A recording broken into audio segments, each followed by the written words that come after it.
ကျဲဥပူတင်ရောင်းချလို့ရသည် US $380 အားဦးထုံးမနိုင်ဒေါ်လာရောင်ခင်တာဦးစားရမင်းနိုင်မိသားစုမှာပထမမြန်မာခရစ်တော်အသင်းတော်ရန်ပုံငွေဈေးရောက်ပွဲဘဏ္ဍာရေးမှုဖြစ်သူဆီယမစူဇဲနာထံ US $380 အားအနံ့နေသည့်မြင်ကွင်းများဖြစ်ပါတယ်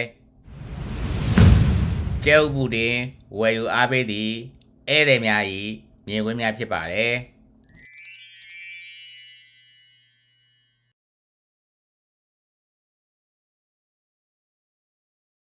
ကျဲဥပူတင်တခါမှမစားဘူးသောမိတ်ဆွေတယောက်အားကျဲဥပူတင်ပြုလုပ်ပုံနှင့်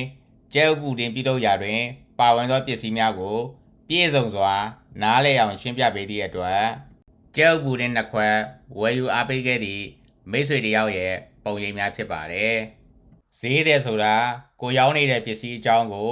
ဝယ်ယူမဲ့သူကသိကျင်လို့ပဲဖြစ်ဖြစ်မသိလို့မေးတာပဲဖြစ်ဖြစ်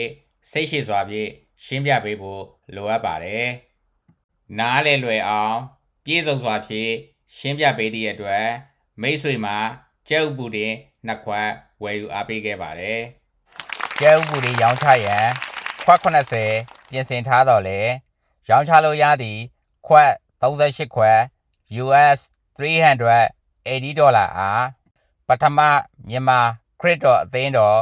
ဘဏ္ဍာရေးမှုထံအနံ့ပေးပြီးကြံရှိသည့်ကျဲဥပူတင်32ခွက်အား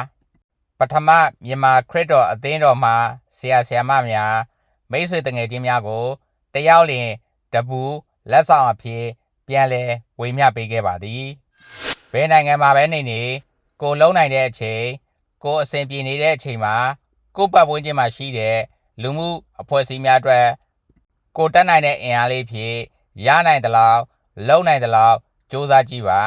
ဒါဆိုရင်ဘဝမှာအဆင်ပြေမှုတွေရရှိလာပါလိမ့်မည်ခေလာ Regional ဘက်တွင်ပထမမြန်မာခရစ်တော်အသင်းတော်မှရန်ပုံငွေကျင်းပပြုလုပ်သည့်နေ့တွင်လာရောက်ဝယ်ယူအားပေးခဲ့ကြသည့်9ရက်သားသမီးမိတ်ဆွေများအားလုံးကိုလည်းကျေးဇူးအထူးတင်ပါသည်ကျွန်တော်ဖြတ်သန်းနေသည့်ဘဝအတွေ့အကြုံများကိုပြန်လည်ဝေမျှပေးနေတဲ့ထုံးမိတ်နိုင်ဖြစ်ပါတယ်RSN